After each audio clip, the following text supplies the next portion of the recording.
ಸ್ನೇಹಿತರೆ ನಮಸ್ಕಾರ. ಶ್ರೀಗಂಧ ಸೌರಭಗೆ ನಿಮಗೆ ಪ್ರೀತಿಯ ಸ್ವಾಗತ.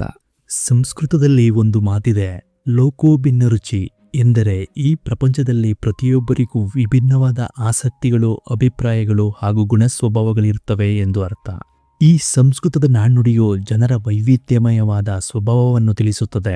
ವಿವಿಧ ಸಂಸ್ಕೃತಿಯ ಜನರು ತಮ್ಮ ಹಿಂದಿನ ತಲೆಮಾರುಗಳಿಂದ ಬಂದಿರುವ ವಿಭಿನ್ನವಾದ ಹಾಗೂ ಕೆಲವೊಂದು ಸಲ ವಿಚಿತ್ರ ಎನಿಸಬಹುದಾದ ಹಲವು ಅಲಂಕಾರಿಕ ವಸ್ತುಗಳು ಹಾಗೂ ಉಡುಗೆ ತೊಡುಗೆಗಳ ಆಚರಣೆಗಳ ಬಗ್ಗೆ ನಾವಿಲ್ಲಿ ತಿಳಿಯೋಣ. ಮಯನ್ಮಾರ್ ಎಂದು ಕರೆಯಲ್ಪಡುವ ಬರ್ಮಾ ದೇಶದಲ್ಲಿ ಕಯಾನ್ ಎಂಬ ಸಮುದಾಯವಿದೆ.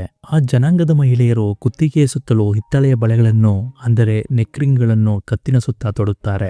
ಅವರ ಸಂಸ್ಕೃತಿಯಲ್ಲಿ ಹೆಣ್ಣಿನ ಕತ್ತು ಉದ್ದವಿದ್ದಷ್ಟು ಅವರು ಸುಂದರವಾಗಿ ಕಾಣುತ್ತಾರೆ ಹಾಗೂ ಅದು ಸಮೃದ್ಧಿಯ ಸಂಕೇತವೆಂಬ ನಂಬಿಕೆ ಇದೆ. ಉದ್ದವಾದ ಕತ್ತುಳ್ಳ ಹುಡುಗಿಯನ್ನು ವಿವಾಹವಾದರೆ ಶುಭವಾಗುತ್ತದೆಂಬ ನಂಬಿಕೆ ಇದ್ದು, ಭವಿಷ್ಯದಲ್ಲಿ ಉತ್ತಮವಾದ ವರನ ನಿರೀಕ್ಷೆಯಿಂದಲೂ ಹೆಣ್ಣು ಮಕ್ಕಳಿಗೆ ಚಿಕ್ಕಂದಿನಿಂದಲೇ ಕುತ್ತಿಗೆಗೆ ನೆಕ್ರಿಂಗ್ಗಳನ್ನು ಧರಿಸುತ್ತಾರೆ. ಹುಡುಗಿಯರಿಗೆ 5ನೇ ವರ್ಷದಿಂದಲೇ ಬಳೆಗಳನ್ನು ಕತ್ತಿನ ಸುತ್ತ ಜೋಡಿಸಿದಂತೆ ಸುತ್ತಲು ಪ್ರಾರಂಭಿಸುತ್ತಾರೆ. ವರ್ಷಗಳು ಉರುಳಿದಂತೆ ಬೆಳವಣಿಗೆ ಹೊಂದಿದಂತೆ ಮತ್ತೆ ಬಳೆಗಳನ್ನು ಒಂದರ ಮೇಲೊಂದು ಜೋಡಿಸುತ್ತಾರೆ.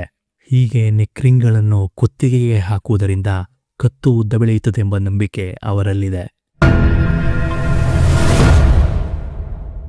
ಸಾಮಾನ್ಯವಾಗಿ ಹೆಂಗಸರು ತಮ್ಮ ತುಟಿಗಳಿಗೆ ಲಿಪ್ಸ್ಟಿಕ್ ಅನ್ನು ಹಚ್ಚಿಕೊಳ್ಳುವುದು ಸಹಜ. ಆದರೆ ಇಥಿಯೋಪಿಯಾದಲ್ಲಿರುವ ಮುರ್ಸಿ ಮತ್ತು ಸುರ್ಮಾ ಜನಾಂಗದ ಮಹಿಳೆಯರು ತಮ್ಮ ತುಟಿಗಳ ಅಲಂಕಾರಕ್ಕೆ ಪ್ಲೇಟ್ಗಳಂತಹ ಬಿಲ್ಲೆಯನ್ನು ಧರಿಸುತ್ತಾರೆ. ಹೀಗೆ ಪ್ಲೇಟ್ಗಳನ್ನು ಧರಿಸುವುದರಿಂದ ಸಮಾಜದಲ್ಲಿ ಅವರ ಸ್ಥಾನಮಾನ ಹೆಚ್ಚುತ್ತದೆಯಂತೆ ಹಾಗೂ ಇದು ಅವರ ಸೌಂದರ್ಯವನ್ನು ಹೆಚ್ಚಿಸುತ್ತದೆಯಂತೆ. ಇದು ಅವರ ನಂಬಿಕೆ. ಹೆಣ್ಣು ಮಕ್ಕಳು 15 ವರ್ಷದವರಿರುವಾಗಲೇ ಅವರ ಕೆಳತುಟಿಗೆ ರಂಧ್ರ ಕೊರೆದು ಮರದಿಂದ ಅಥವಾ ಜೇಡಿಮಣ್ಣಿನಿಂದ ಮಾಡಿದ ಬಿಲ್ಲೆಗಳನ್ನು ತುಟಿಗೆ ಸೇರಿಸುತ್ತಾರೆ. ಅವರು ದೊಡ್ಡವರಾದಂತೆ ರಂಧ್ರವು ಅಗಲವಾದಂತೆ ಮತ್ತಷ್ಟು ದೊಡ್ಡ ಪ್ಲೇಟ್ಗಳನ್ನು ತುಟಿಗೆ ಸೇರಿಸುತ್ತಾರೆ. ಅದು ನೋವಿನಿಂದ ಕೂಡಿದ್ದರೂ ಅದು ತಮ್ಮ ಸಂಸ್ಕೃತಿಯಲ್ಲಿರುವುದರಿಂದ ಅದನ್ನು ಪಾಲಿಸುತ್ತಾರೆ.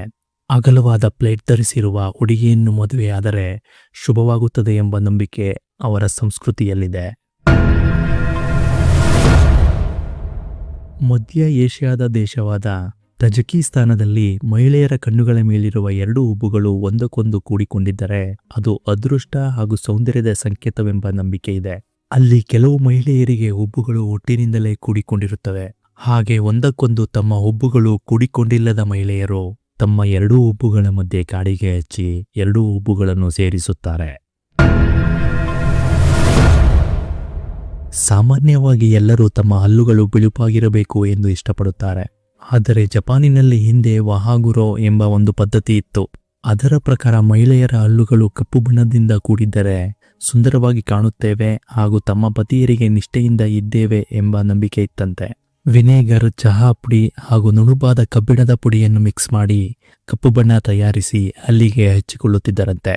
ಪಾಶ್ಚಿಮಾತ್ಯ ಶೈಲಿಯ ಜೀವನಕ್ಕೆ ಹೊಂದಿಕೊಂಡಿರುವ ಜಪಾನಿನಲ್ಲಿ ಸದ್ಯಕ್ಕೀಗ ಈ ಪದ್ಧತಿ ಆಚರಣೆಯಲ್ಲಿಲ್ಲ.